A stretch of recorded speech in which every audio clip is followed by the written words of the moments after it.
Good evening, everyone, and good morning to those who are in Asia or Australia or New Zealand, Malaysia, Hong Kong, so forth. Welcome to our afternoon class. We're going to be practicing for the next hour or so exclusively from a sitting position. And good morning, Brittany from New York. All right, so let's focus on the practice, and unless you have the third hand, I don't want you to be doing any typing, okay? Focus on the practice. Devote this 1 hour to your spiritual need, okay? Your body and your spiritual need.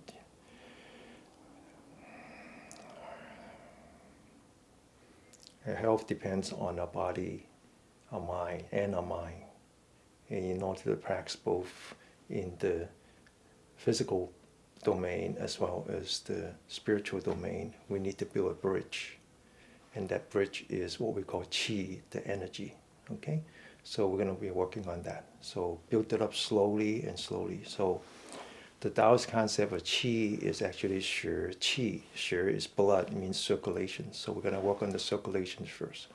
So let's take inventory of our body, straighten up our spine, open up our shoulder, lean back our forehead, tuck in our chin, raise our elbow to the shoulder level, concentrate on the wrist, focus only on the wrist, observe the change in your body, especially around the wrist area. Go the other way, feel the warmth, feel the sweat, feel the pain, feel the numbness. Now put your hands down. We're going to do this one more time. Take inventory of our body, open up our shoulders, straighten up our spine, lean back our forehead so that the weight of the head is on our shoulder, tuck in our chin, and then raise our elbow once again to our shoulder level. And now focus on the shoulder, not shoulder, I meant elbow. And now focus on the elbow, and again, observe the change in the body, what we call the four elements, the earth, the wind, the fire, the water. Okay, now the other way.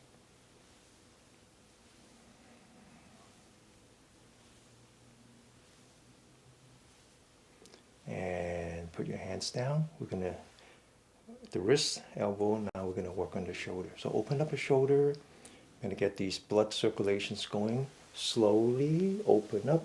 Do it very slow. Stretch, hold, come down as if you're touching the two walls on the side, very slow.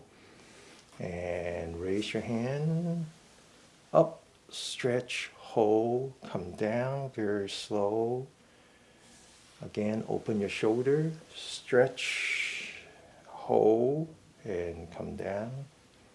And now we're going to do it the other way. Open the shoulder first, stretch, focus on your body, okay? Try to stay focused on your body. Focus on your hand, focus on your shoulder, come down, open, stretch, hold, and then come down. One more time. Open, stretch, hold, and come down. This is meditation, okay? Meditation just means mind, body, one. It doesn't mean sitting, okay? It can be do exercise. So put the hands in the front, now go up, all the way back. Oh, feel that shoulder. And then come up again. Open. All the way back. Come up again. All the way back. Now put your hands in the back as far back as you can. Come up from the back. Oh, feel that shoulder. Stretch. And come down. And open the shoulder. Stretch. And come down. One more time. Open the shoulder. Stretch and come down. You will find that fitness, the definition of fitness changes depending on your domain. So if you're only talking about the physical fitness, then it takes a lot of strength to get strength. It takes a lot of energy to get energy. But if you're willing to entertain the idea that your existence is in more than one domain, in that there is the physical existence, the mental existence, and then in between, it's called the energy. Then all of a sudden, just by tapping into these other domains, you get tremendous amount of energy without actually doing that much physically. Okay, All right, so now we're going to do the double blaze, 2 hands. Now, in this one, it's important to keep one hand stationary. Okay, move one hand only, separating the left brain from the right brain. Very slowly, very slow, all the way back. The key is keep focusing on your body. Wherever your hand goes, your eye goes. Wherever your eye goes, your mind goes. Okay, follow your hand all the way to the left, one hand at a time, all the way to the right, and all the way to the left, and all the way to the right, and one last time, all the way to the left again. Now put your hands down. Once again, take inventory of your body. Open your shoulders, straighten up your spine, lean back your forehead, tuck in your chin, and we're going to be going what's called throwing the fist, okay? So take the fist, and as if we're throwing a baseball, okay? So you have to kind of throw it, and then throw it upper left-hand corner. Open the fingers, straighten up your elbow, give it the shoulder, and then stay there. Feel the vibration coming back. Get ready? Up. Throw it up there. Up. Down. Down. Up. Up. Down. Down. One more time. Up. Up. Down. Down. So these kind of exercises are simple. You do it hundreds of times, right? In any kind of fitness class, you would do it. The only problem here is that we keep insisting of focusing your mind on your body. Don't let your mind wander around. Just focus it on your body. Okay? So now from the shoulder, we're going to work on the neck, and that would be the last joint. Open your shoulders, sit up straight, mindful of your spine. Your spine comes up all the way to your neck, and then now put your heads in the back of your head. Focus on your shoulder, look down, and then now bring your head down, fight it with your neck, straighten up your spine, hold it, and then now to the left, hold it, back in the middle, and then now back to the right, hold it, feel your neck, observe the change in your neck, come back in the middle, one more time, left, come back in the middle, and then now to the right. And very slowly relax. Take your head, go back, go to the right. All this time the mind stays with the neck to the left, all the way back, clockwise, and then now counterclockwise. Very slow. Okay. Now we're going to do a little bit of acupressure, okay? Now take your 4 fingers, put it in the back of your ear, comes down from the skull until you can touch the neck. Sit up straight, and then press down with the 4 fingers. Hold it, and then take your head and just move it back. Feel the change. Feel your neck, feel your fingers, and then go forward again. Now do it on the other side. Sit up straight, press down, back, and forward. Okay, that's all we need. Now the right hand, put it on your shoulder, reach down, go beyond that piece of bone that go across, and then press down on that. Sit up straight. Take your left hand, go back, feel the change in your body as you do that. Okay? All right. And then the other side, same thing, sit up straight, press down, feel it as you do this. It's a very simple movement. Okay, now we're going to open up these energy line. And we're going to do some finger work, okay? And let the vibration come back to our body. Sit up straight, open the shoulder, fingers pointing to the camera, focus on the 4 fingers, using your thumb as a trigger. All the energy comes from your finger. Wind up the 4 fingers and let go. Okay, get ready. Lock up your elbow so the vibration can come back to your shoulder. Get ready. 1, 2, 3, 4, 5, 6. Feel the vibration. 7, 8, 9, and 10. Very quickly, open your shoulder, close these two energy lines, the middle finger and the thumb, put it in another energy line called the gate to the cloud. Sit up straight, open your shoulder, and this time we do essentially the same idea but to the side, okay? As you swing out, open your fingers, straighten up your elbow, back of the hand facing the camera, and then again when you reach the end, stay there, feel the vibration coming back to your shoulder. Get ready. 1, 2, 3, 4. Feel the vibration. 5, 6, 7, 8, 9, and 10. Take a deep breath. Relax. Take inventory of your body again. Straighten up your spine. Open your shoulder. Lean back the forehead. Tuck in your chin. We're going to do some deep breathing, okay? So whenever you want a deep breathing, make sure that you remember what I said. That's slow, steady, and then deep, okay? Got to start to do it very slow and very steady, okay? All right. Put your fingers together. Put it below your belly button. Focus on your nostril, close your mouth. Remember now, okay? Slow, steady, and deep. Okay, now get ready. Breathe in. Breathe out. Now as you unlock the finger, imagine there's two mountains on the side and you want to climb the mountain. Now relax. Close your fingers again. Put it in the belly button, under the belly button. Sit up straight, open your shoulder, concentrate on your nostril. Again, breathe in. Breathe out. Climb. And completely relax. One more time. Breathe in.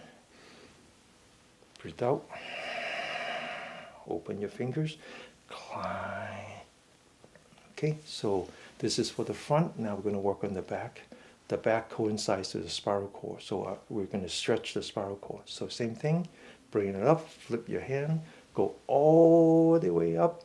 Feel the stress on your finger, your wrist, and your elbow. Now concentrate on your spine and stretch that spine. And then hold it. And then bring your whole body back without losing balance. Hold it. Come back into the middle.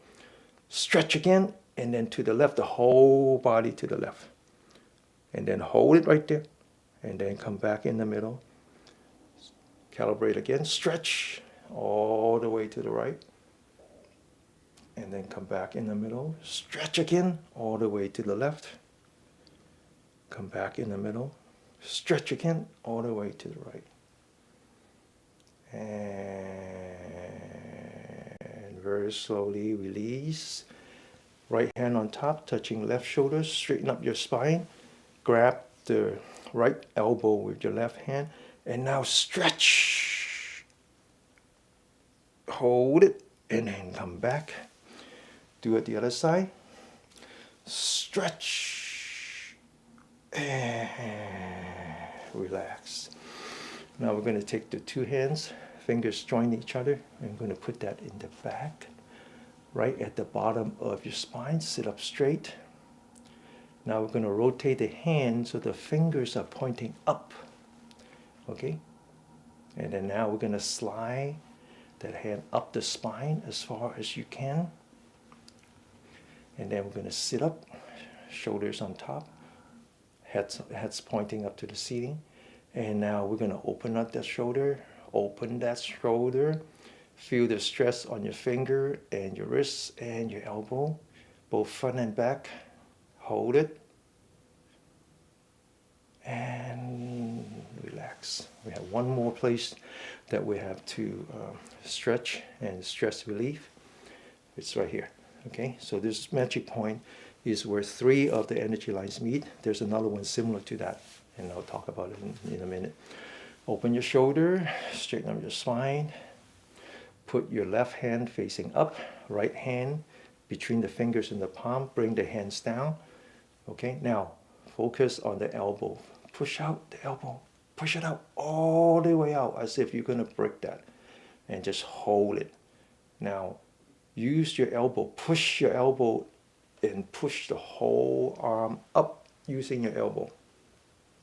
All the way up. Now you feel the stress on your finger and your wrist and your elbow all the way up to eye level. And just hold it right there. And relax. Same thing on the other side. Sit up straight and take your hand down. Push out your elbow. Eyes forward. Bring your whole, use your elbow to push, okay? So you don't lose tension on that. Bring it all the way up. Feel the stress on your finger and your wrist. All the way up to your eyebrow. And relax, okay? All right, so we did joint exercise. We did these stretching exercise for the energy line. Now we're gonna work on the energy points, okay? Open up your shoulders, sit up straight, heads turned to the right.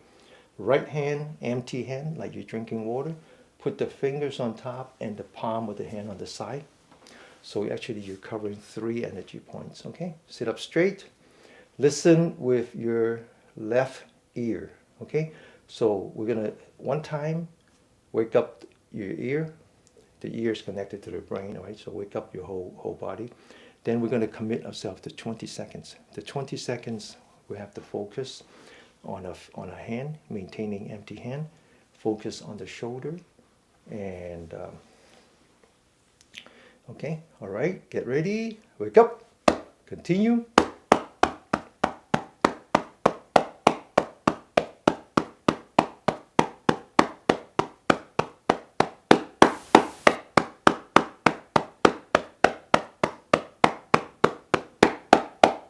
Okay, now open up the other shoulder, heads to the left. Left hand, empty hand. Put that on the shoulder. And we're gonna listen with our right ear. Wake up. Continue.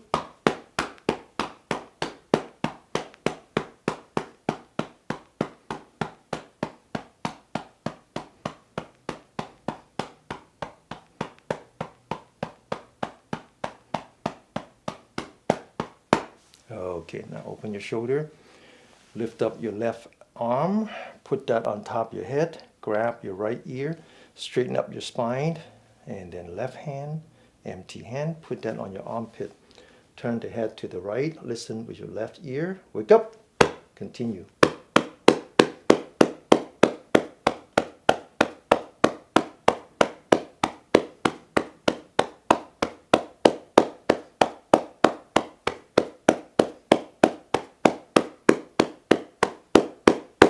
Okay, now open your shoulder. Left hand, eye level. Lock your elbow. Right hand, empty hand. Put the fingers on top and the center of the palm on the side. These 2 energy points has to do with the lung energy line and the pericardial energy line. And this one, as well as the armpit, has to do with the one that starts at the pinky, which is the heart energy line, which is actually connected to, more focused on the thymus gland, okay? All right. Now get ready. Wake up. Continue. Empty hand, okay?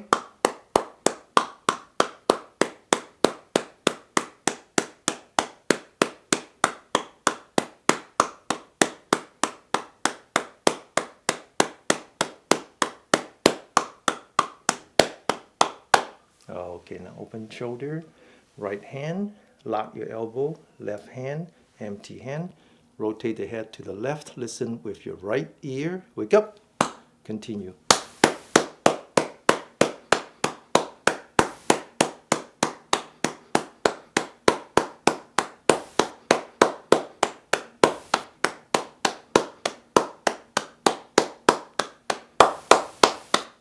Okay, now we finish with the what's called the upper portion, right? So we think of these 12 critical organs, which we use the name after the 12 energy line, into 3 portions: upper, middle, and lower. Upper is above the diaphragm, and then diaphragm and the belly button, and then below the belly buttons, right? All right, so we finished with the lung and the heart, and now we're going to go and work on the bladder and the kidney, okay? So I mentioned this morning that the Chinese concept of health, not only in human being, but essentially the planet is about balance. It's about the balance between yin and yang, right? So our body, which consists of these 12 energy lines, are also divided into yin and yang.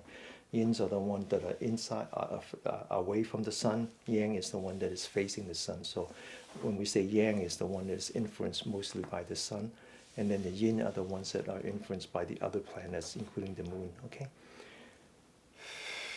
So we're going to work on a very important set of energy lines in the back, which has to do with the yang line that is named after the bladder. Okay, so if you study this, you will find that there's a whole bunch of energy points in the back that we cannot reach, but we can reach a few. They're named after wellness. So the first word is always wellness of the kidney, wellness of the lung, and so forth. So it turns out that the energy line that are named after the bladder is a very important one. So in spite of our Western interpretation, okay, open your shoulder. Take your left hand, use the palm of your hand, reach as far back as you can, a little bit on the left side, not at the center, okay? Now take your left hand, use the back of the hand, reach back to where you think the kidneys are, okay? So sit up straight, get ready. Think of yourself as a vertical windmill, okay?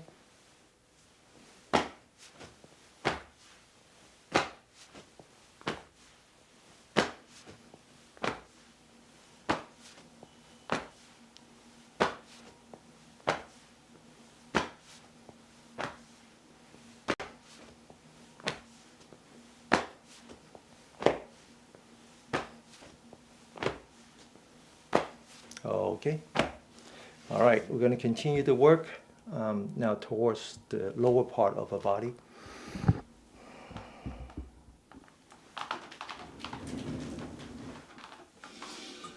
Okay, put out your feet. So the 6 energy lines, the 6th one goes from your fingers, and there's another 6 that goes from your toe. So first we're going to work on the side, inside and outside, and the inside. Okay.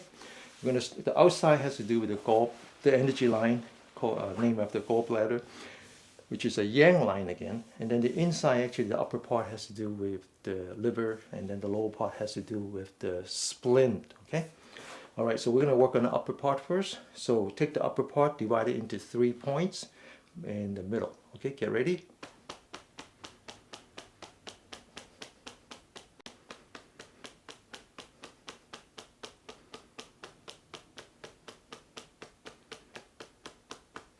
Okay, now move towards inside. Get ready.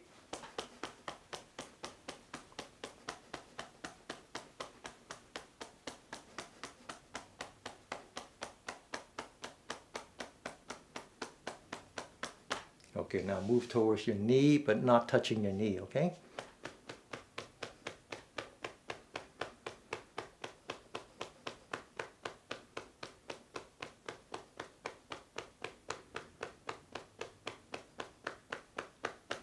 Okay, now close your knee. We're going to work on the outside. We're going to take 2 points, okay, on the outside, on the upper part, on the thigh. The one closer to you, closer to the hip. Get ready.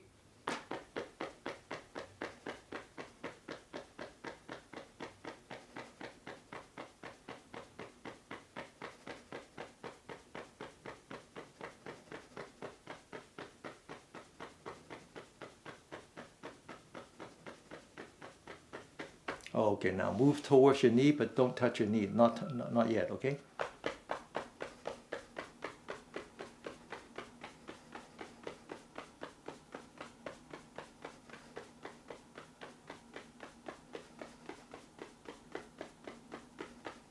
Okay, now we're going to work on the knee, okay?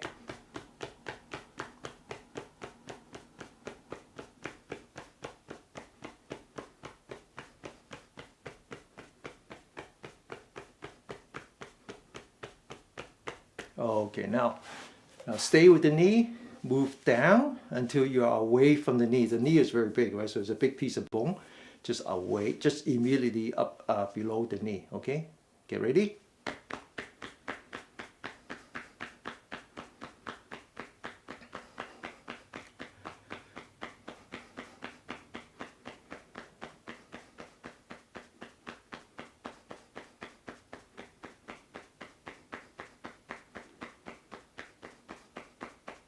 Okay, now go towards the middle.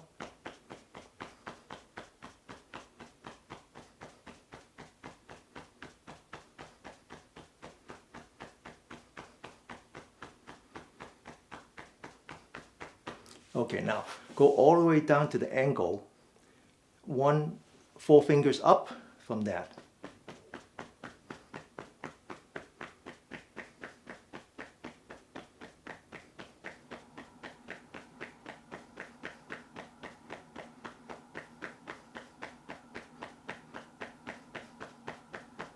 Okay, now we're going to work on the inside, okay?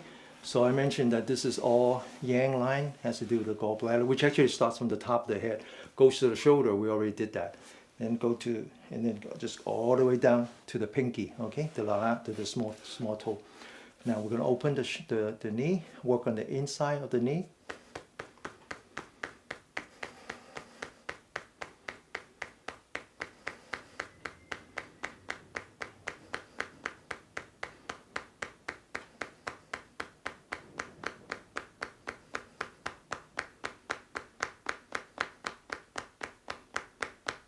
Okay, now stay with the knee. You feel that big piece of bone come down until just below the bone, and we're gonna go from inside out. Okay, so you do that. It's a little hard for me.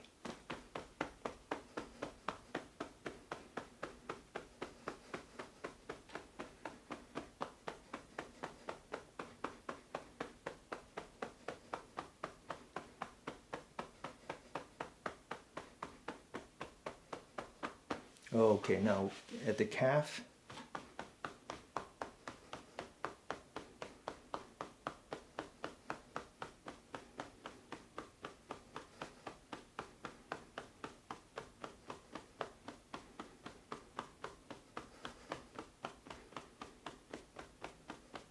Okay, now from your ankle, again, one hand, 4 fingers up, and then from the inside out.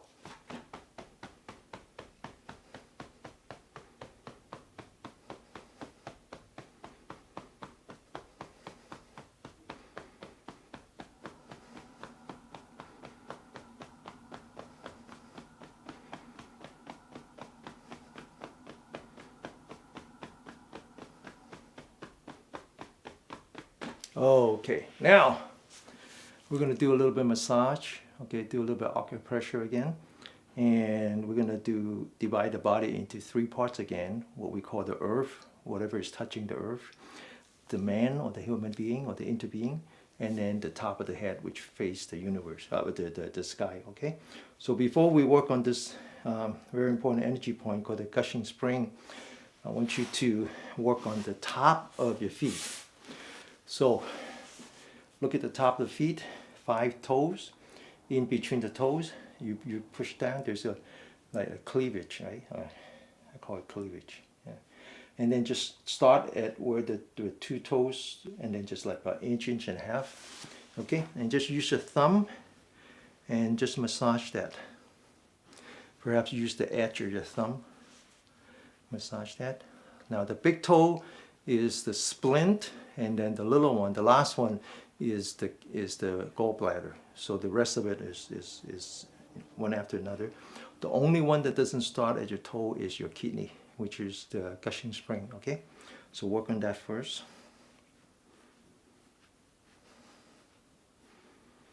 Okay.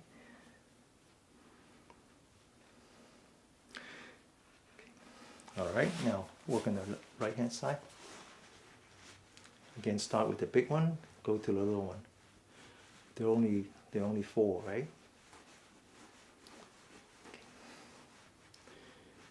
So the Chinese concept of health is a very simple one. It's a very, very simple one. In that, when you have ill health is when you have an imbalance of yin and yang. Okay, that's it. That's it. Right? Now, so your ill health of your body is reflected on your energy body. So one way to improve the health of your physical body is to clear the blockage on your chi body. So how do you know where is the blockage? Well, it depends. So again, I mentioned when we say qi, it's not one thing, it's two things. It's both the qi as in bioenergy, right? Electromagnetic energy that are propagated throughout your body. Just imagine how complicated it is. Everything in our body is electrical. So when you have electrical field, you're bound to have magnetic field. Okay, so in a sense, these energy points are what we call the magnetic domains. You know, it's where the magnetic field comes together. And I will answer that question about Qigong afterwards. Okay, so let's focus on our practice for now. And then the other thing is really shi. Shi is blood, and that just means the circulation of your blood with all the oxygens and the nutrients and so forth. So when we say the qi is blocked, it means that if your circulation is blocked, then you would have your body will be swollen. And when your qi is blocked, then it will start to ache. It's just that simple. So if you push down and you feel pain, that's an indication that your qi is blocked. And if you look at your feet and your feet is swollen, that's an indication that your circulation is blocked. Okay. So for example, if you one spot that it hurts a lot, and you go to the doctor and he puts you through MRI, he's not going to find anything because he's only looking at the energy, your physical body, not your qi body. Okay. All right, so now we're going to work on your left foot. First, we're going to find that Gushing Spring. So I noticed that there's some new students. Okay, so now cover up your toe, and then the remaining part, just 1/3 down. You push down. There's like a pit, and this is what we call the Gushing Spring. This is called the Gushing Spring. And it's the beginning of the kidney. The other 5 begins at the toes. This one begins here. Kidney is very, very important, okay? So just work on that, and then now make a knuckle like this, and just really get to it, right? Really get to it. Now, if it hurts too much, back off a little bit, okay? And you just have to keep doing this. It's like maintenance on your body, okay? Maintenance. I'll talk about how I use this to help my parents, and what I encourage to use this technique to help any of your elderly friends and relatives. It's really important. Okay, now we're going to work on a bunch of energy points. So start with the Gushing Spring. Put your fingers here. Now go up to your arch. This is the second energy point of your splint. Okay. Splint. Yeah, it's got to go up to the nose.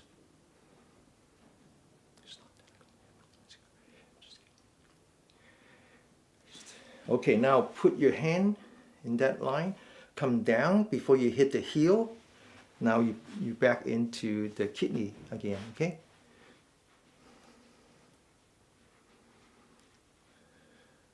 So the Chinese name is very, very interesting. So for example, this is called the Gushing Spring. Spring is the origin of water, right? So when you have a well, the water comes up. This one actually has a word that meant boiling. So it's like this one takes the energy from here and just dissipate it to the rest of your body. Okay, now come back to your ankle. Go down from this, just immediately down. Pick up another one, press down on it. And if it doesn't hurt, it doesn't hurt. Okay, don't make it hurt.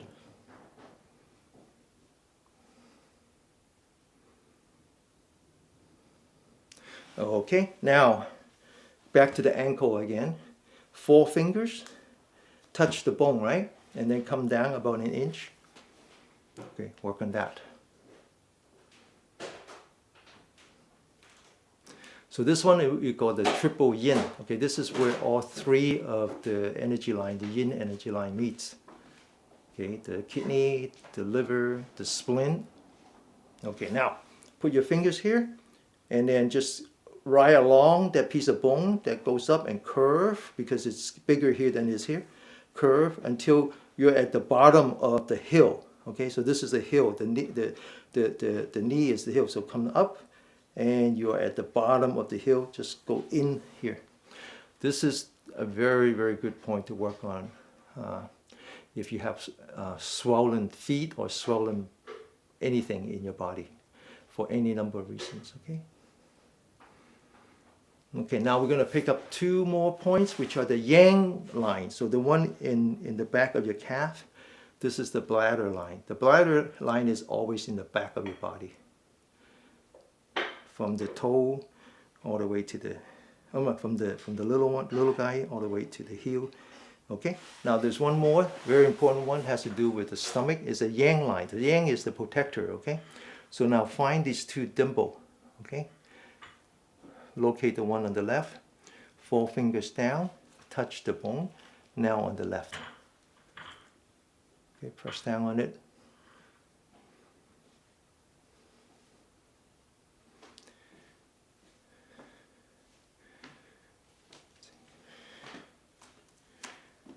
Okay, now we're going to go to the right. And then once we're done, then we do some meditation, huh? Okay? All right, now, bottom of your feet, Gushing Spring. We've been doing meditation already, just a different kind, right? Always mind-body, union of body and mind. Okay, now, hold on to the Gushing Spring and just come up to the arch, huh? To the arch. Picking up the splint line again.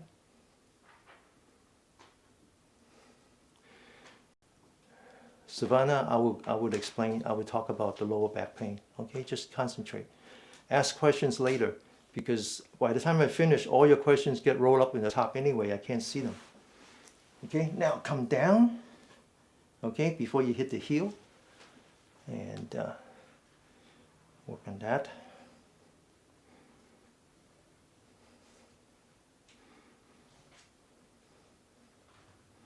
Okay, now touch your ankle, come down. That's your kidney line again.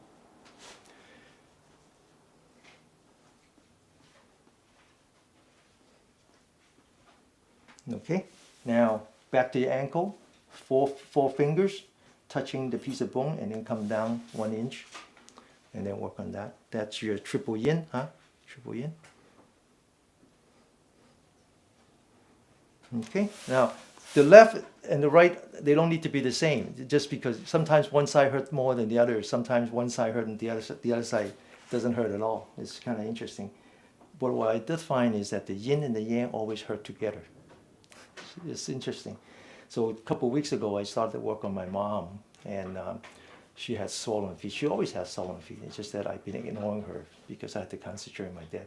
So I started working on her and working on the energy point that has to do with the splint. And it turns out that if where that hurts, it's also where the stomach hurts. Same thing if wherever the kidney part hurts is where the kidney and the bladder, and then the splint and the splint and the stomach. Oh, I got all confused. All right. Anyway, now come up and then comes in here. Okay.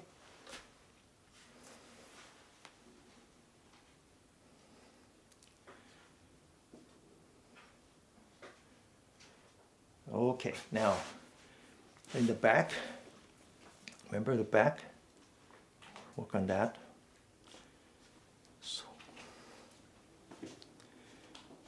Okay, now come back to the front here, 2 points, and then 4 fingers down on the left, on the right hand side. Okay, press on that. So,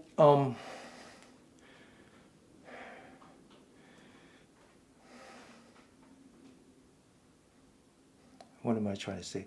In general, if you have like a back pain or something, then there are things that we can do perhaps to fix that. But I do have one thing that I can show you. But in general, what I focus on is really general health maintenance. And what I find is that if you maintain your body, maintain both your three things, maintain your physical body, your chi body, and your mind body, then you have a very overall health. But I'll talk about the lower back. Okay. So now we're done. Work on the middle of your hand. This is the only energy points that gives out energy. Okay. And then right here.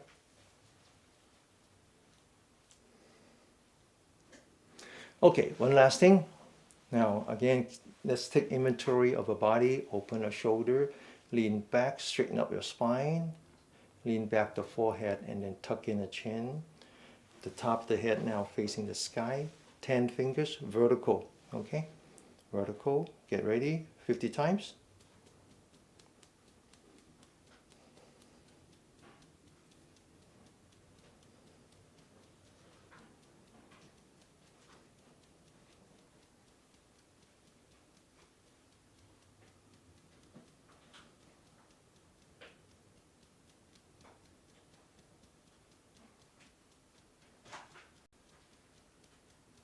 Okay, so this is very good to for your short-term memory.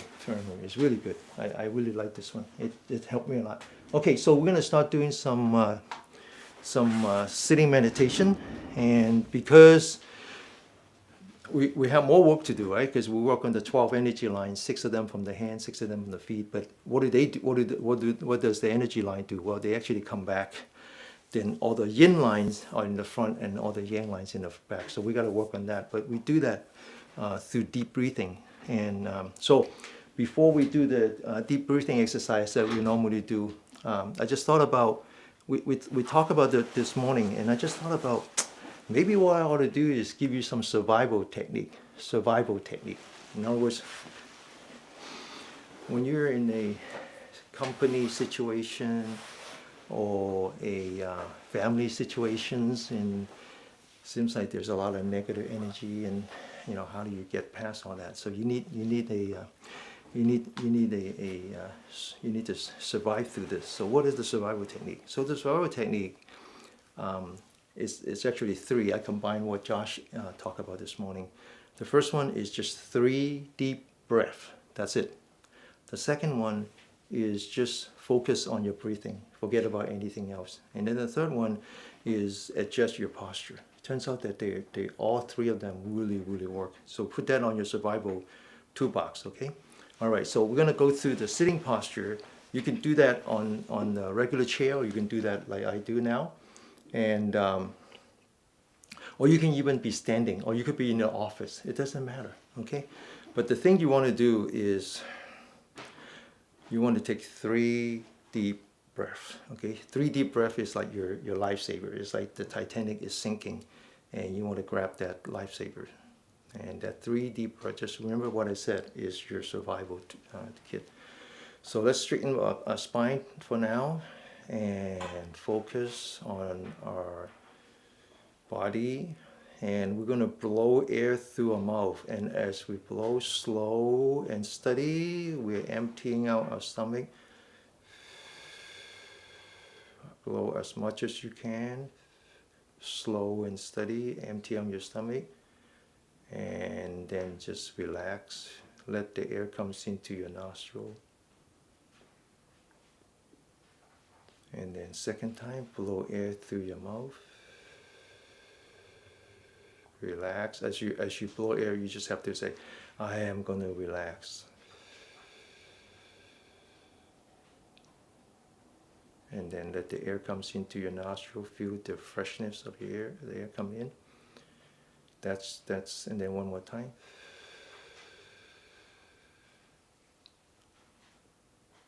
And then relax. So 3 deep breaths is very important. It allows you to just take a break from everything, okay? Now, as soon as you do that, if you still have some time, just focus on your breathing. Don't do anything else. Just focus on your breathing as you're grabbing onto that lifesaver. You don't need to do anything else. Just let your mind focus on your breath. And then if your breath goes away, just tell it to come back. Hold on to that lifesaver. Just do that. Very relaxed. And if you could do that for just 1 minute, you would find tremendous amount of relaxation. And it's magical. And all it is you just let your mind rest. Just let your mind rest and let it rest on your breath. It's like taking off your brake, your feet. It's like taking your feet off the brake pedal while you're driving 60 miles per hour. You didn't even know that you were pressing down on the brakes at high speed, okay? Because you're normally in a normal day, your mind is racing all over the place, following all the bad emotions, negative energy. Just 3 deep breaths, and then just for 1 minute, focus on your own breath, nothing else. Now the third one you might not have heard before, and you actually get a lot of energy from your spine, okay? So now let's try that. Just relax your hand.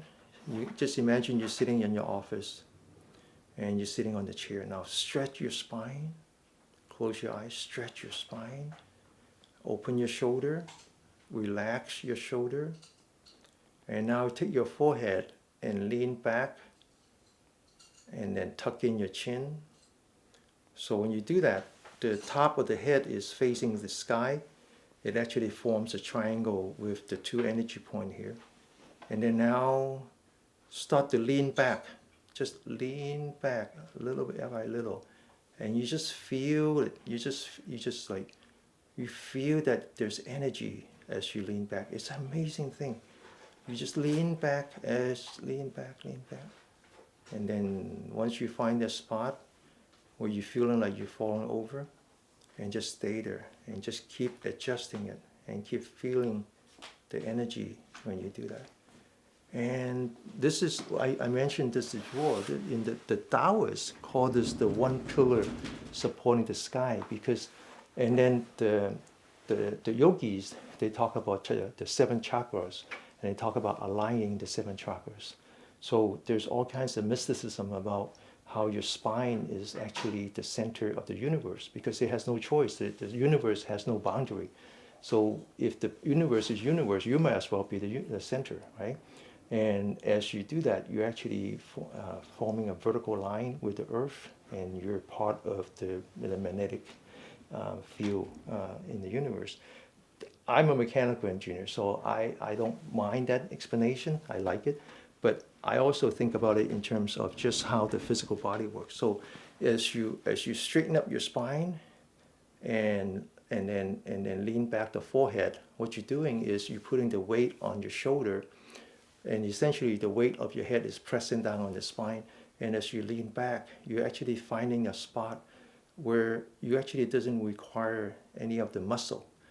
And the body is in this neutral position, requiring no energy at all, and that's why you have an increase in energy. It's actually not an increase. It's just you just have a, what is that called?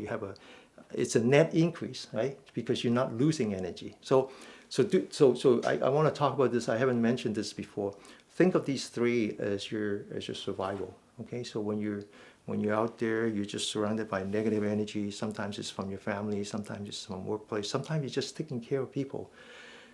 3 deep breaths, and then give yourself a minute, focus on your own breathing. Just focus on your own breathing.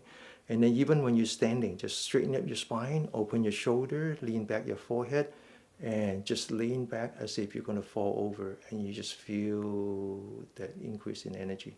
It really works, okay? All right. We're going to do 2 sets of exercise, and then in between we're going to sit for 3 minutes each, okay?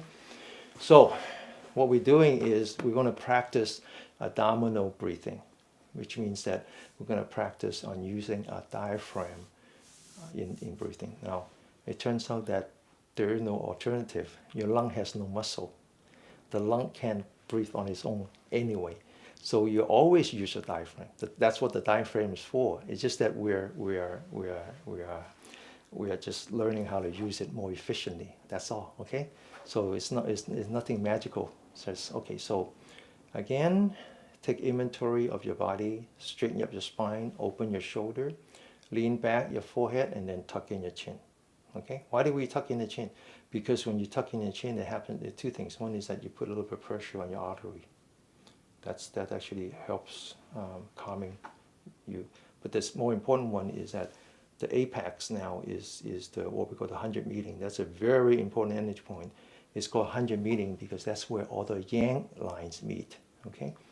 And you want that to be pointing to the sky. You want that to form a triangle so that you are now the antenna, like the pyramid, okay? All right, Take inventory of your body. Relax your mind. No thinking, okay? No thinking. Now, start to focus on your hand. Bring your hand up. As you bring your hand up, eye follows the hand, the mind follows the eye. Bring your hands towards yourself. And then bring your hands down. And then relax. Bring your hands up, all the way up. 1. Bring your hands towards your body. 2. Bring your hands down. 3. Relax. 4. Now we're going to breathe. Slow and steady. Remember that now. Breathe in. Close your mouth, okay? Bring it towards your body. Breathe out. Relax. Notice that there is a space between in-breath and out-breath. In, space, out, space again, in, towards your body, out. One more time, in, relax your mind, out. Okay, now we're going to change form. In, one hand in front of another, and then as we open, out, all the way to the end. Pause, in again, bring it towards your body, out again. Relax, always relax on the out breath. Once again, in, out, relax. In again. Bring it towards your body and out. One more time. In. Open. In again. Bring it towards your body and out. So make sure that when you do deep breathing, you do it slow and steady, right? You don't want to hyperventilate. Okay, now we're going to sit for 3 minutes. Again, go back to our posture. Feet should be firmly on the ground. If they're not touching the ground, make sure you put pillows. We don't want to use any of our muscle, okay? We're supporting ourselves with our structure. Second one is just relax your hand. Third one is straighten up your spine. Open your shoulder. Relax your shoulder. Then take the forehead, lean back until the neck touches the collar. And then now tuck in your chin. And then the entire body slightly lean back as if you're going to fall over. And then finally relax the eyelids so you're seeing through your eyelashes. And then relax. See if you can sense your breathing. By focusing on your stomach, try to stay away from your nostril. The nostril is too close to your thinking brain. Focus on your stomach. And if you can't do it, then take 3 deep breaths like we did before. Feel how your stomach opens when you breathe in. Feel how your stomach collapses as you breathe out. When you breathe in, you feel the freshness of the air coming through your nostril. When you breathe out, you feel the dampness of the air going out. So when you're ready, on your next in-breath, take all that positive energy and slowly bring it to the top of your head. And then when you take your out-breath, slowly take it down, take all the negative energy away from your head. Don't push it down, just let it drop. With the confidence that the negative energy are very heavy, it will sink by itself. Just let it sink to your feet. And then on the in-breath again, take it up to your top of the head. And whenever you take it up, take your body with you. So you straighten up your spine, open your shoulder, lean back your forehead, tuck in your chin. And then as you come down, relax. When you breathe in, go up, take inventory of your body. And when you come down, take inventory of your mind, relax. Yin and Yang, huh? Now imagine you're standing next to a lotus pond. The top of the pond is where you find the lily and the lotus flowers. Notice that little pearl of water on the lotus flower is clean and pristine. So when you go up, you want to take all the positive energy and deliver it to the lotus flower. And when you come down, you notice that the water is a little bit muddy. There's some debris, like all the negative energy in your mind, all the anger, all the hurt. You just want to let it sink, sinking all the way down to the bottom of the pond. And just let it sit there. Don't disturb it. Up, positive energy. Down, negative energy. Take it away. Let it sink to your feet. Okay? So we're going to sit like this for 3 minutes on your own.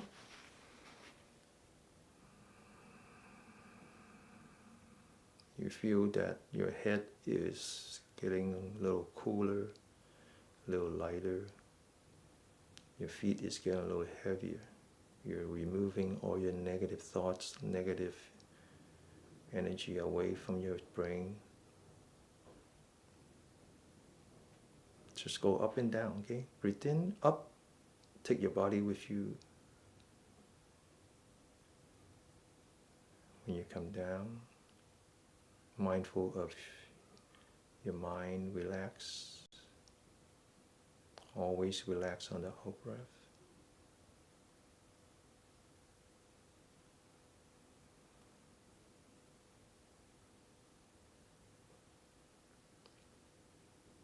If you cannot imagine a lotus pond, just imagine a glass of water.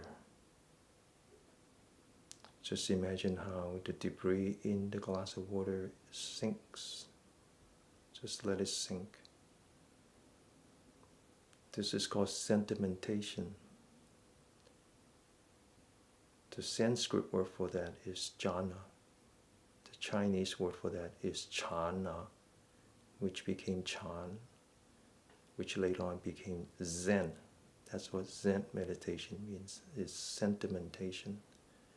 Let all your bad feelings sink. Don't disturb it.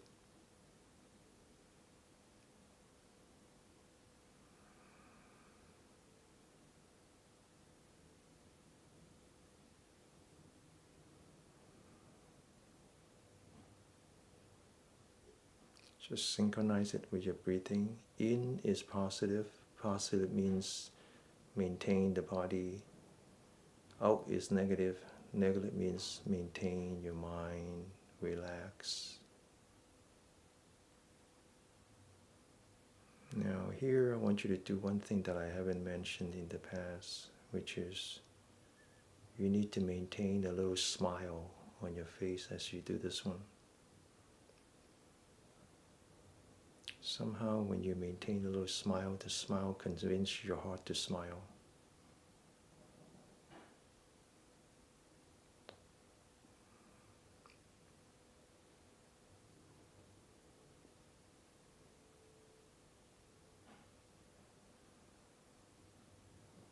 You're completely immersed in this energy flow, up and down, up and down.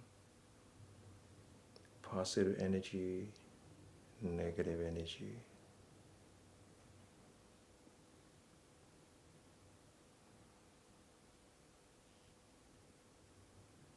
Okay, open your eyes. We're going to do one more exercise and one more sit.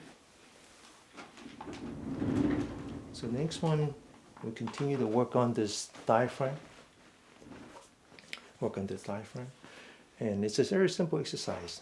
But essentially what you find is that we breathe in when we collapse a lung, and we breathe out when we open a lung. It's the opposite.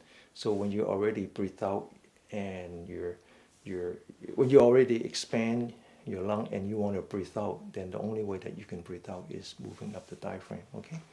So Relax, completely relax. Think of yourself as a butterfly. You are a butterfly.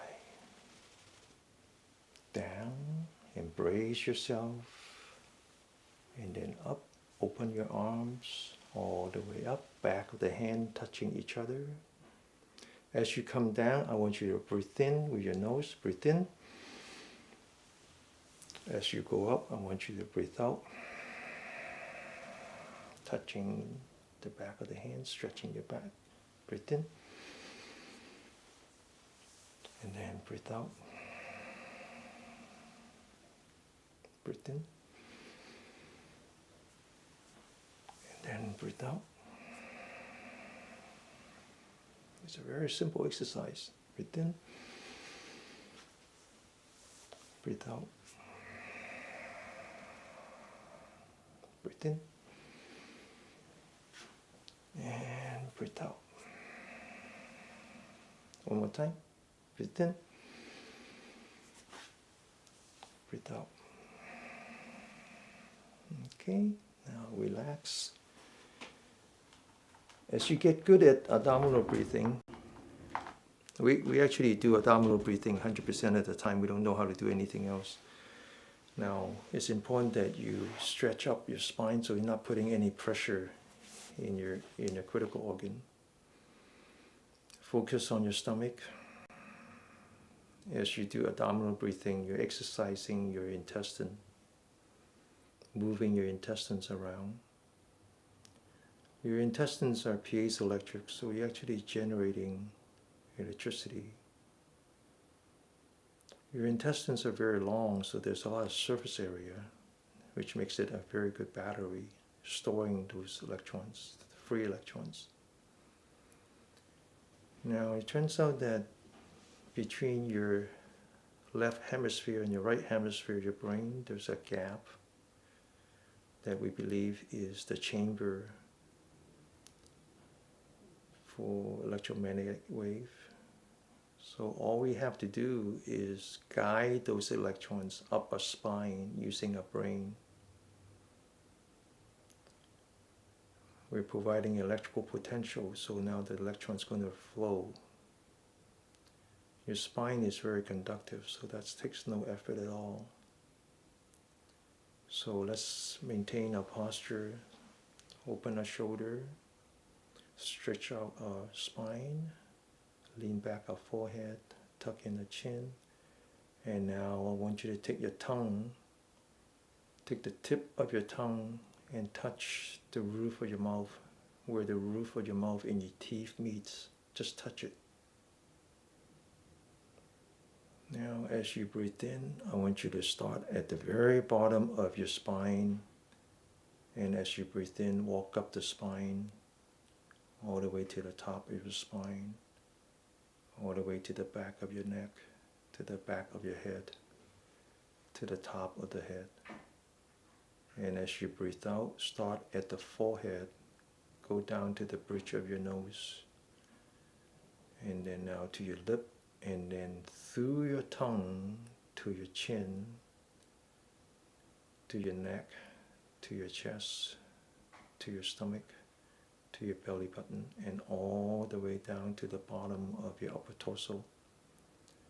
And now you're going to make a 180-degree turn, come back to the bottom of your spine, and when you breathe in, go up again. As you go up, straighten up your spine, and then just let the electron flow, okay? Just let it flow down. Don't force it, just let it flow. You just have to think it. Thinking it provides the potential already. You don't have to do anything, just let it come down. Okay, so we're going to sit like this. I want you to commit to 3 cycles. Okay, when you're ready, do 3 cycles. Up, down, up, down, like that. And when you finish 3, then you recommit. Okay, so this is what we call the wandering dragon chasing the pearl. Okay, so 3 minutes on your own.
Okay, open your eyes. Okay, so 10 minutes after an hour. So we're gonna massage, and then we're gonna finish. And if you want to stay, you can stay for the Q&A. Okay. All right. Put your hands together. Always massage after you meditate. Okay, because as you get good in meditation, you develop a aversion to your body. It's true. Okay, it's true. All right. Massage the forehead, side of the face. And so this is not just massage. We're working some very important energy points as well. Top of the head, the neck. Okay, sit up straight. Top of the ear, middle of the ear, and the earlobe, the bottom part of the ear. Okay, now put your hands behind the ear. Swipe.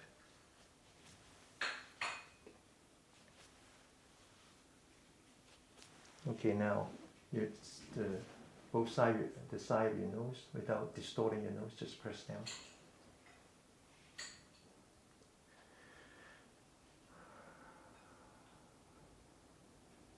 Okay, 2 fingers.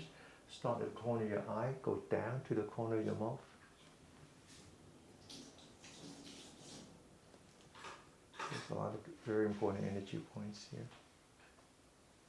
Okay. Right thumb under the eye bag or the edge of the eye socket, okay, on the bone.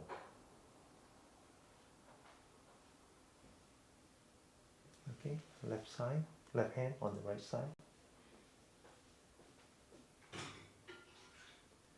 Now 2 fingers in the middle, and then squeeze the eyebrow, like you're squeezing toothpaste.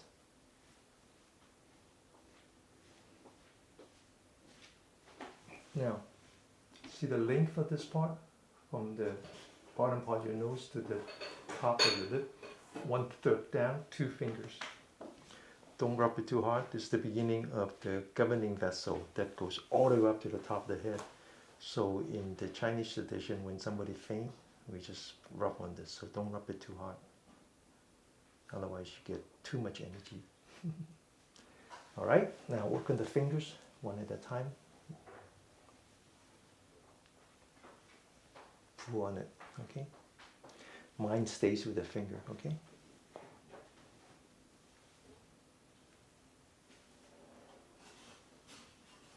Now, massage the nail.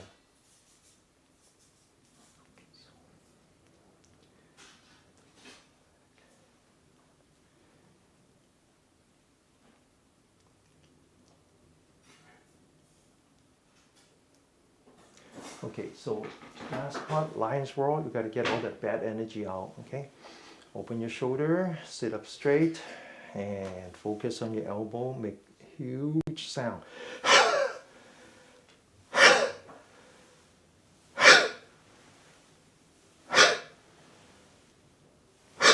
Okay? Okay. So I'm going to answer that question about the lower back pain, because that's actually a very interesting question. So it turns out that in Chinese, the word for kidney and the word for lower back, we sometimes use it interchangeably, because we believe that the energy line that has to do with the kidney is responsible for the lower back as well. I don't know that for sure, but that seems to be the case. And I can understand that, because the kidney, we talk about the kidney being the second heart, right? The kidney is important because I mentioned this many times, that our entire volume of blood goes to our 2 kidneys 40 times a day, right? But more important than that, the Chinese believe in essence. And so each organ has its own its essence. So the kidney has important essence in that it is the fuel for manufacturing marrow. Okay, so it has a lot to do with that. So I would suggest that you do 2 things. You work on the kidney line. So this one is very good. Work on that. Just get your energy flowing, and that's an important one. And then the other one, the other exercise that we do during the morning is you can stand on your toe. Okay, so stand up like this, and then grab the carpet with your toes, and then just stand on it. Now, this turned out to be very good for your lower back. And then as you come down, impact the heel, which has to do with the bladder energy line. So the bladder and the kidney is one pair. So just like this, just stand on it. This actually turned out to be very good for your lower back. The other one is that you might want to work on this energy point, which is the bladder energy point. Okay, so we do this in the morning. So those are the things I can think of. But probably the most important part is to sit properly. Okay, so especially all of us have back pain once a while, right? That's nothing new. And what I find is that as I do more and more sitting meditation, and as I sit properly, and I actually don't have any problem with back pain anymore. So that's my so sitting meditation actually helps a lot. Okay, so there was a question about Qigong and yoga. I'm not sure. Joa, can you ask the question again? Is it a general question? Are you asking if there are different schools, or what is the? Just give me a little bit more specific about what is it. Are there different schools of Qigong? Oh yeah, yoga? Oh yeah. I mean, I think there's so many different. Okay. I'm a comedian. Okay, so my answer to that is all spiritual practice are the same if they're done correctly. Okay. They're different because they're done incorrectly. They're all trying to achieve the same thing. They're all trying to achieve mind-body union of mind and body. So whether you call it qigong or you call it yoga and all that, it's just another way of. Although I would say that there's a lot of similarity between yoga, as in American yoga, and Qigong, as in Qigong that has been populated in communist China since 1964. In that, let me be a little harsh. Both of them are castrated version of the original spiritual practice. In the case of American yoga, it's all about the body. It is not about the spiritual. It's not about the mind. It's not about all that. It's just all about the body, and it takes a lot of energy to get energy. Okay, so you have to really understand the difference. So it's taking something and then just making it more commercial. And so if you're interested in yoga as a spiritual practice, then there's a lot more, and you have to find the good instructor for that.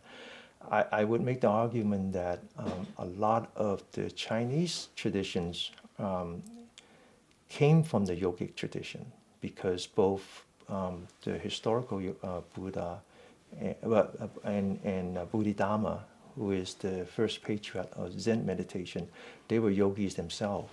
So when we talk about all the things that we do here, they're just variants of the yogic tradition.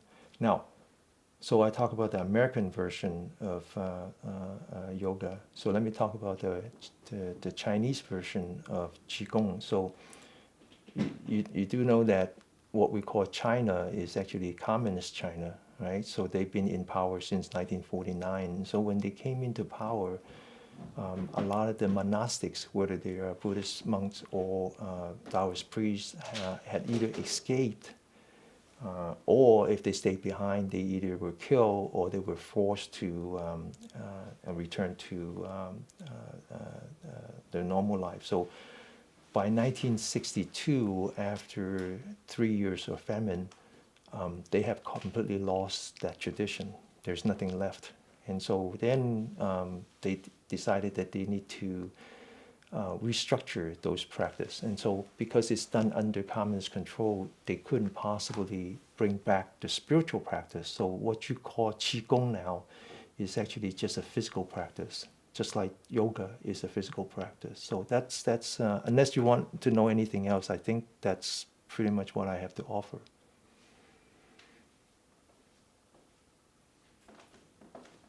Okay, Denny, you said you were going to say something about specifically dealing with lower back pain, and also the next one is cervical bulges. So like C4, C5. I'm not too familiar with the spine or bulges, so I don't. I'm going to pass that to you. Yeah. So I already talked about the lower back pain a little bit. Let me just kind of repeat a little bit about what I said in terms of the postures, okay?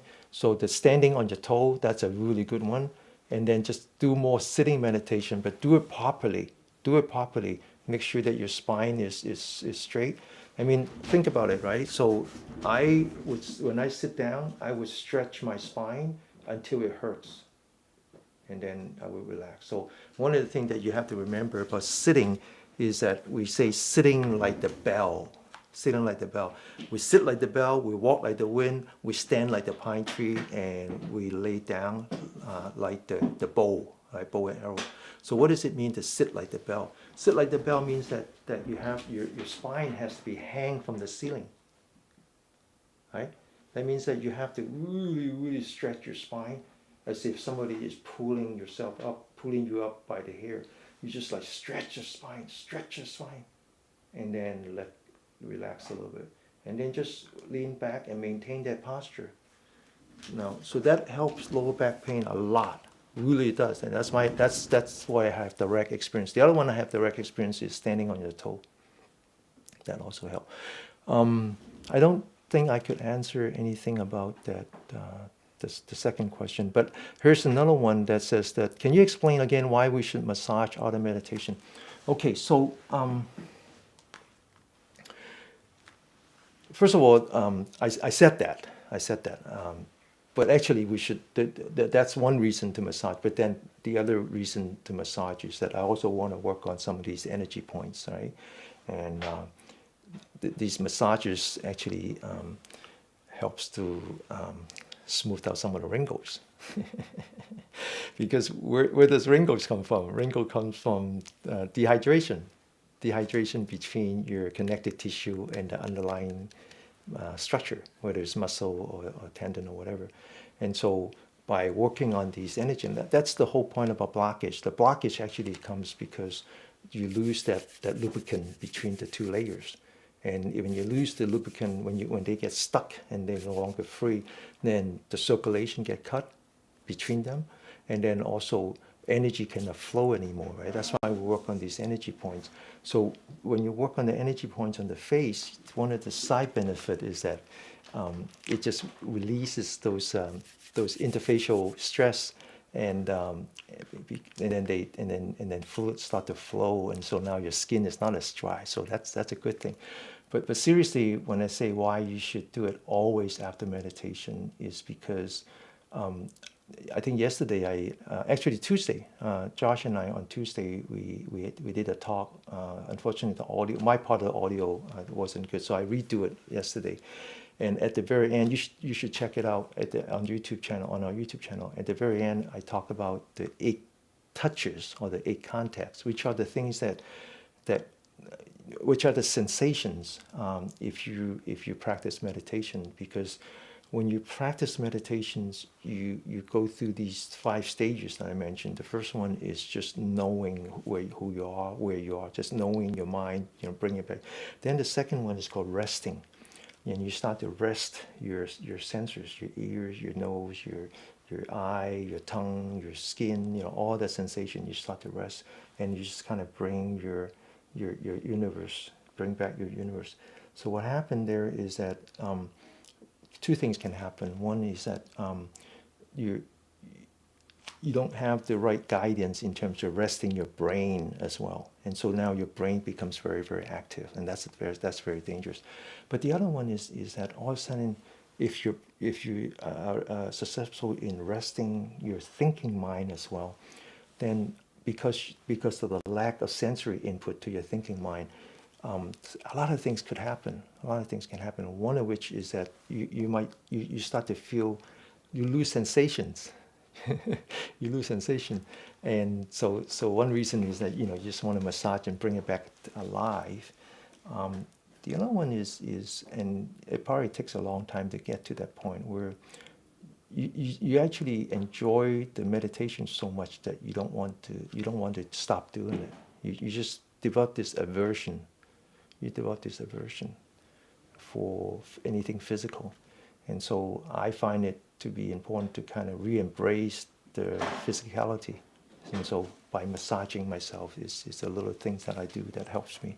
Okay. Yeah, I would say that helps integrate the practice too into the body and embodiment as well, right? Yes. And then Yes. the thing with the cervical bulges, one technique I use a lot is just to ask that area of the body, well, what do I need? What does this need? What do I need? And you don't necessarily have to think about it. Actually, it would be better just to listen to your body and let an answer in the body kind of naturally arise. So the next question is about pregnancy, right? So that would Denny actually has children, and I've never been pregnant myself. So third trimester pregnancy or postpartum suggestions. Obviously, good advice for everybody is listen to the body. What does the body need? So Joel, there's another comment made by Joel that he's actually from Colombia, but he lives in Taiwan, where Qigong is very much part of life. So I find it ironic that they use the word Qigong when Qigong was actually invented by the communists. So that aside, yeah, Qigong is a big part, and actually in Taiwan. They actually use the word Dao Yin quite a bit, which is the original word, for the spiritual practice.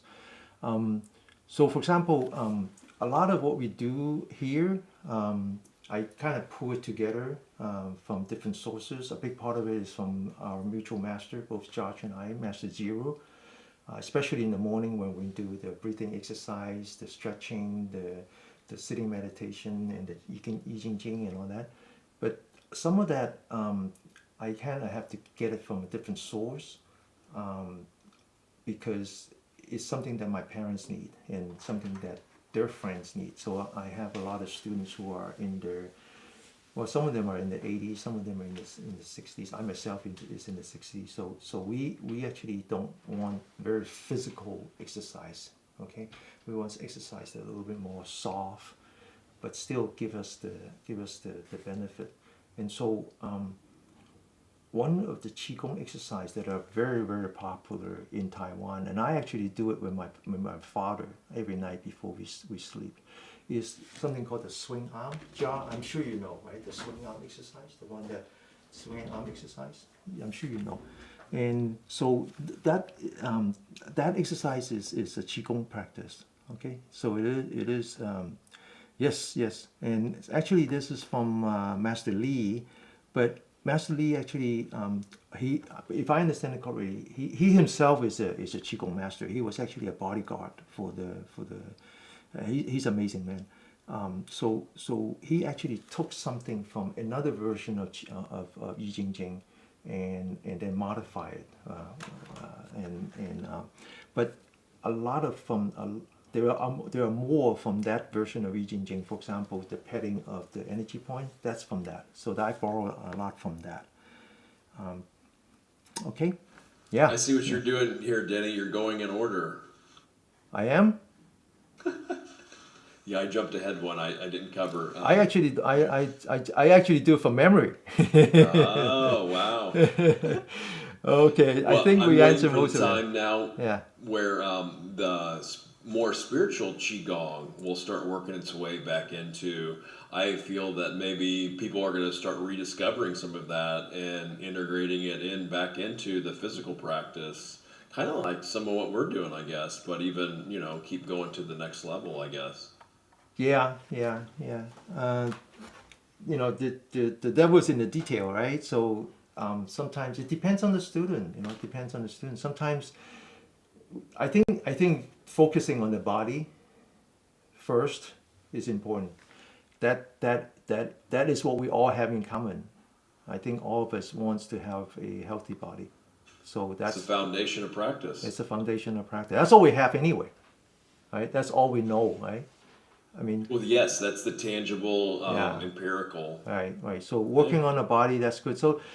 But at the same time, even though we're doing exercise for an entire hour, it's also important to remind everyone that this is actually meditation. It's just that it's not sitting meditation, and keep reminding everyone that.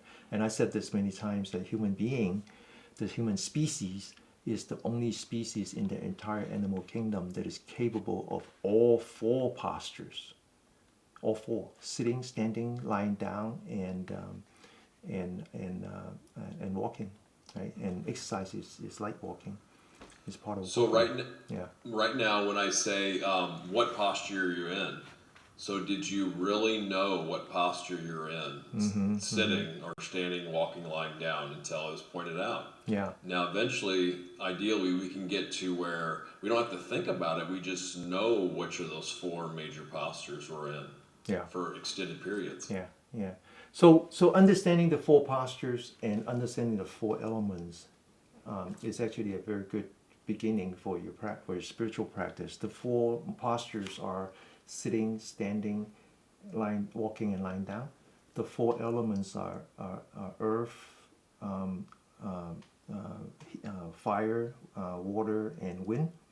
So sitting is earth, standing is fire, walking is wind, and lying down is water.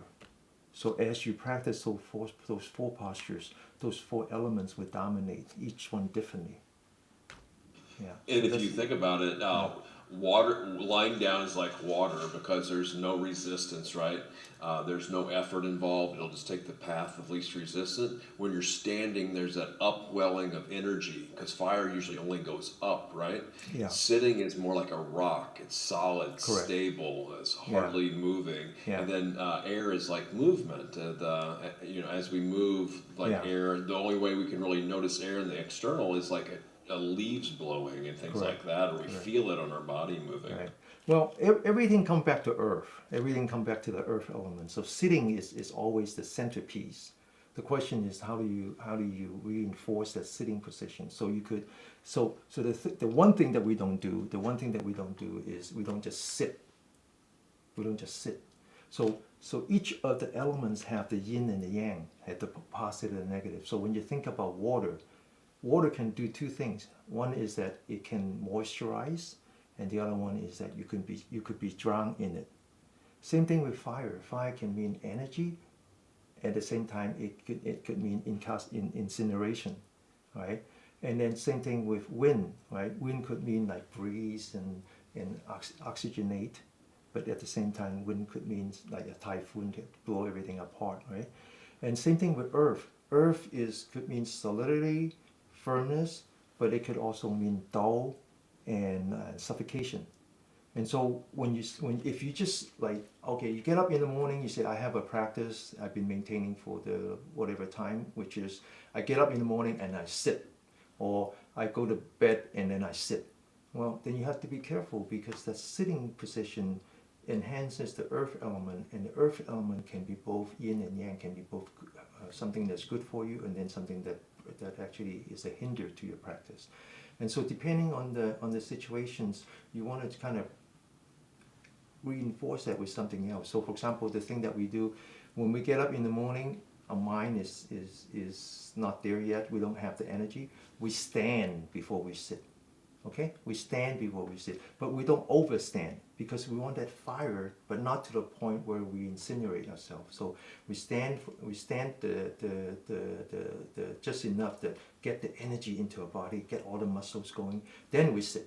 Same thing. At night, you're so tired. How are you going to sleep? How are you going to sit? Because the minute you sit, you go to sleep, right? So then what we do is we do lying down meditation, like using the water to neutralize, adding nutrition to the earth. right? But then of course, sleeping, you can actually go to sleep, and then now you drown in it. So that's a very, very interesting and complicated conversation. It's really not. I don't want to. I don't want to talk about it as if it's knowledge. I want to talk about it as like experience. I just want to invite you to experience it. Okay? That's right. It's about balancing these elemental energies without being too neurotic or overly anxious or overthinking. It's kind of just more like feeling into it with the body knowledge and just trusting our intuition of what's needed to balance after we practice and learn as well. Yeah. So Joa, we in English we practiced twice a week, both on Saturday, one time in the morning 8 o'clock, and one time in the afternoon 6 o'clock, which would be 9 o'clock in the morning Sunday for you. So if you want to join our practice regularly, it will be Sunday morning 9 o'clock your time. Okay. All right. I think that's it. I think it's about it. Everybody, thank you for joining as always. And no donations today, but we usually get donations. So thanks in advance for your next donation, and thanks for your past donations. I want you to friend me. Although I noticed that the Insight Timer app changes now. So if you friend me, I don't necessarily get a notification. I don't know why. So figured out how to join a group. We have a group called the Mindfulness Fellowship. Okay, figure out how to join that group, and that's where I post our information, like links to videos and so forth. Otherwise, you would join me on our YouTube or our Facebook channel. That works as well. But I definitely would put everything I have in that group, in that Insight Timer group. So I will make a point, now that Josh had mentioned it, I will make a point of posting a link to an article that I have written some time ago that talks about our master. I think the title is The Master We Know or Master I Know. So when we talk about donations, the donation goes to Mid-America Buddhist Association, where Josh is in St. Louis. So just after I post it, you should read that article. But very briefly, the reason why Josh and I are doing this is we really just want to do it because we enjoy it. We love having you guys. But also, we're so happy when we get donations that we just give it back to our master. Not for the daily use. Don't get this wrong. This is not about running the facility and so forth. I want to give you a little explanations on who our master. Our master actually is from Malaysia. And when he was 20 years old, 19, he went to Thailand and he became a monk in Thailand. And then after 6 years, he went back to Malaysia and then he became what is called a Mahayana monk. Then he came to US with a lot of difficulty because he didn't have the language skills and all that. But he came to US with a very simple purpose, which he explained to me, and I really, really bought into it. He purposely, after many, many difficulty, brought it to the Midwest in St. Louis. This is as simple as I can make it, which is, he said that America is a very, very important country. We can bring peace and we can bring war. Everything we do affects the rest of the world, affects everything that is around us. And he thinks that if we could bring the Buddhist teaching, the compassion, the loving kindness, the empathy, and the equanimity to the middle of America, the birthplace of all religion in America, then he can do some good. Not just for America, but for the rest of the world. He believes in that, and he did that. And so right now he actually have started a school where anybody could learn the Buddhist teaching and get a 2-year AA degree with no cost. All you have to do is make the commitment, and you will get your AA degree in Buddhist teaching. And so what Josh and I are trying to help them to do that, right? Through our own. So all your donations will go to them. And by the way, we actually get a lot of donation this morning. And many of you were here this morning. I noticed that. Yeah. Denny, I want to make just one little tweak there. It is actually a diploma course with a university in Sri Lanka. There are people that are enrolled that will get the diploma at the end with all the testing. However, the auditing class that anybody can join anytime for free, that's not necessarily going to be linked to a degree, but you will have the opportunity when it starts up again, and they go through the second row through, that you can actually enroll in the university too. So Yeah. actually right now I'm just auditing. Yeah. And Anyone not to switch who are topics too interested. quick, but we had another question up there too that I missed. What is that? I can go back to it. Just repeat it. Yeah. Oh, there it is. Go back down. Is there any point after pressing it can actually cause blockages in the body? Well, you mean blockage in the chi body? Because we're working on the chi body by way of the physical body. So this is it's kind of a complicated concept, but yeah. Because usually when we press on the things, they help unblock it. So I guess what they're asking is that any way that can actually be the opposite when that happens, that causes blockage? Yeah, I should probably emphasize that we're doing massaging. Yeah, we do massaging. We just don't make it hurt. You know, just try to. It hurts because you're actually touching it, but don't make it hurt more. But just work on it. It will go away. That pain will go away. It's pretty amazing. I've been working. I told you everything I know. I learned from helping my parents, and my mom. She was in a lot of pain. Because I talk to my father a lot. He's actually doing really well, amazingly well. But for a long time he wasn't, and it was a full-time job for my mom, and more or less a full-time job for me. And looking back, I didn't even have time to take care of my mom. I was so focused on taking my dad. And by the time I realized that every part of her was in pain, and so I just worked on her for the last 2 months, and she had her arthritis was hurting so bad that I couldn't buy enough patches for her. I couldn't buy enough patches for her to put on her knee. And after I work on these energy points, just in general, not one specific, just wherever it hurts, that's the one. Just work on that, and then I just keep working on it until it doesn't hurt anymore. And guess what? Even the arthritis went away. The swelling went away, the arthritis went away. Because it's really true that when your chi body is unblocked, your health returns. It's amazing. And it's not just for health either. I mean, I've seen all these videos. Unfortunately, I haven't seen it in real life, so it doesn't really mean as much. But all these different things being accomplished with these people with such a huge buildup of chi. Mm-hmm. I don't know if I should go into specifics. Probably not. But healing is just one aspect of it, right? Yeah. Healing is one aspect. Healing is a very tiny aspect.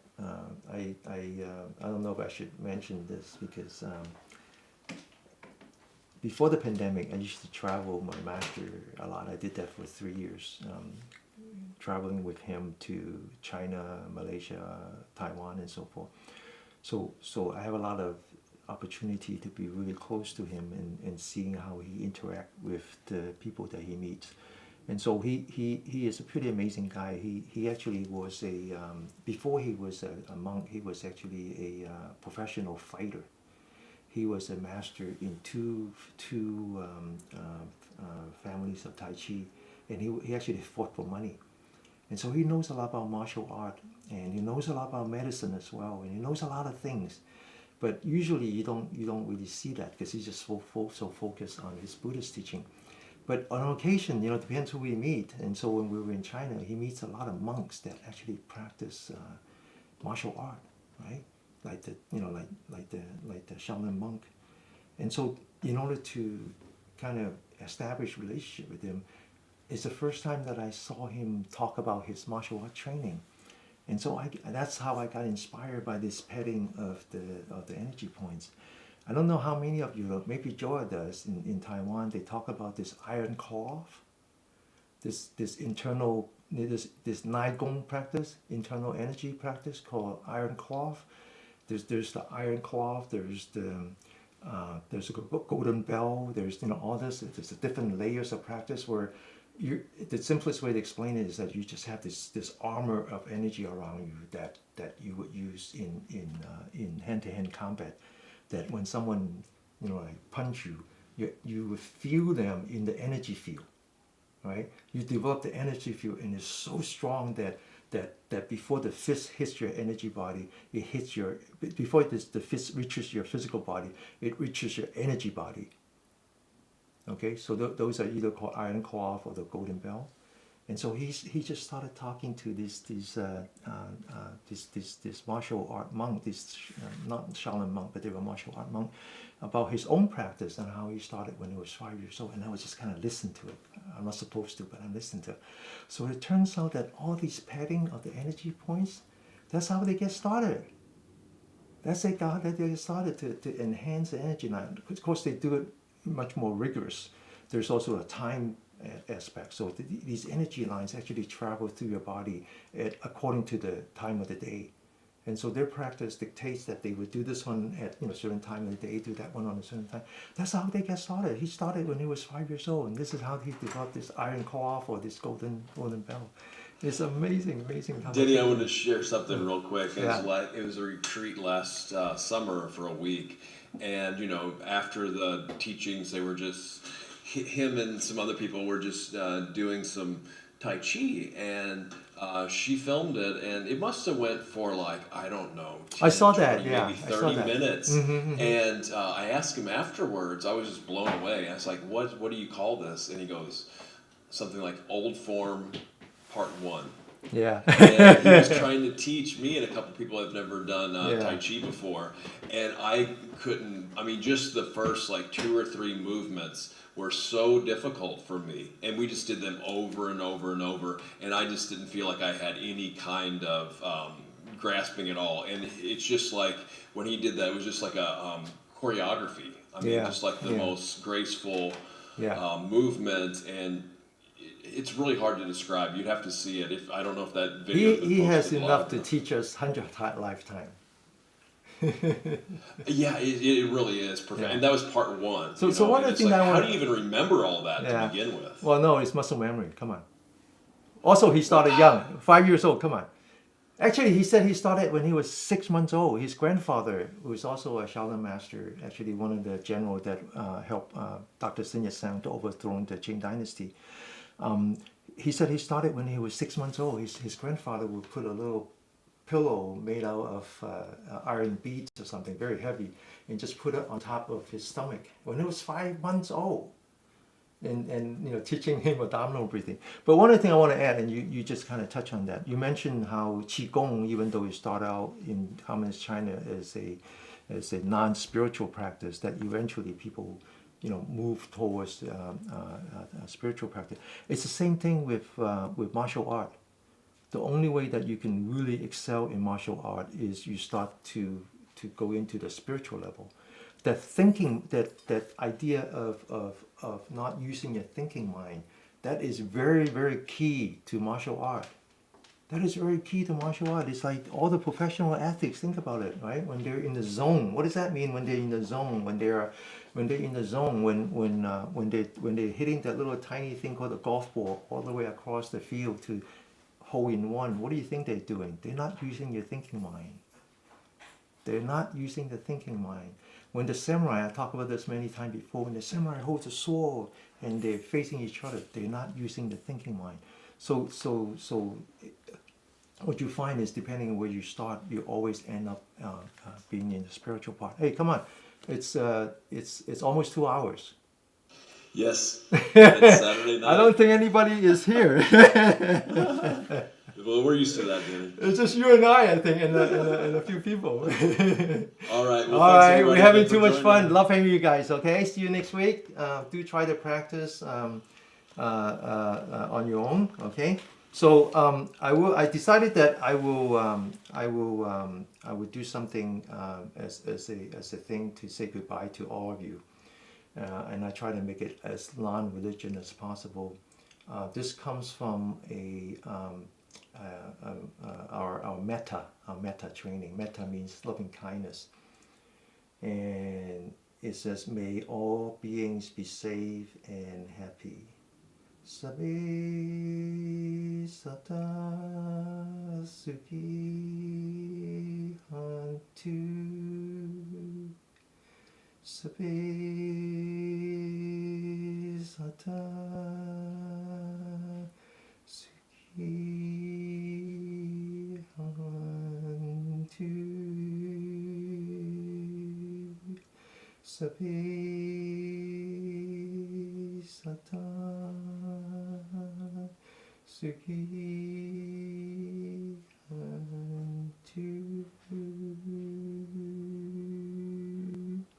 Until I see you again, please be safe and be happy. Thank you.